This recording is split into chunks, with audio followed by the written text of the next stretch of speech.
வணக்கம். சற்று முன் கிடைக்கப்பெற்ற மிக முக்கியமான செய்தி ஒன்று வெளியாகி உள்ளது.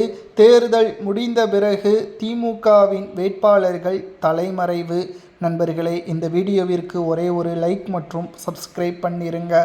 எடப்பாடி பழனிசாமி அவர்கள் இன்று செய்தியாளர்களது சந்திப்பின் பொழுது தேர்தல் முடிந்து ஒரு நாட்களிலேயே உதயநிதி அவர்கள் வெளிநாடு பயணம், சுற்றுப்பயணம், குடும்பத்துடன் சுற்றுப்பயணத்தை மேற்கொண்டுள்ளார். மேலும் மக்கள் தொகுதியில் இருக்கக்கூடிய நிலைமை என்ன என்பது அதிமுகவை தவிர திமுகவின் வேட்பாளர்கள் களத்தில் இல்லை. ஏன், கிட்டத்தட்ட கரூரில் செந்தில் பாலாஜி அவர்கள் நேற்று ஓட்டு கூட செலுத்தவில்லை.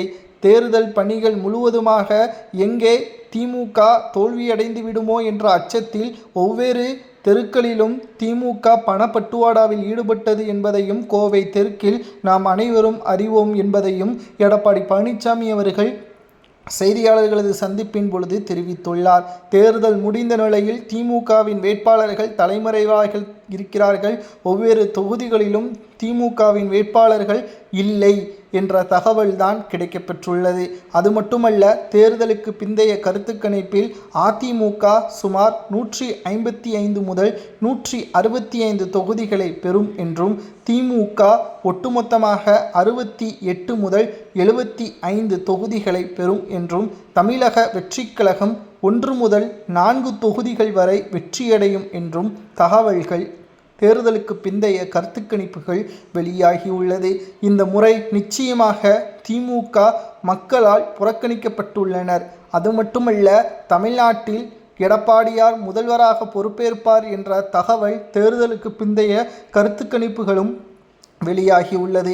இரண்டாவது கருத்து கணிப்பில் நாம் பார்க்கும் பொழுது தமிழக வெற்றிக் கழகத்தின் உதவியுடன் தான் எடப்பாடியார் முதல்வராக பொறுப்பேற்பார் என்றும் கூறப்படுகிறது.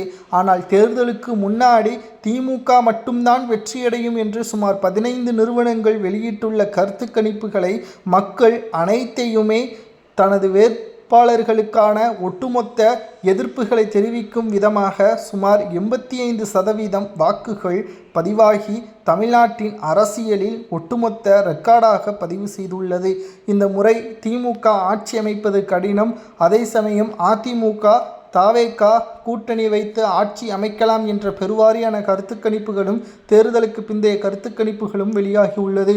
இதனால்தான் திமுகவின் வேட்பாளர்கள் களத்தில் இல்லாமல் தலைமறைவாக இருக்கிறார்கள். மே 4ஆம் தேதி நிச்சயம் அவர்கள் தொகுதி பக்கமே வரமாட்டார்கள் என்ற தகவலையும் எடப்பாடியார் சமூக ஊடகங்கள் பதிவுகளையும் நம்மால் பார்க்க முடிகிறது.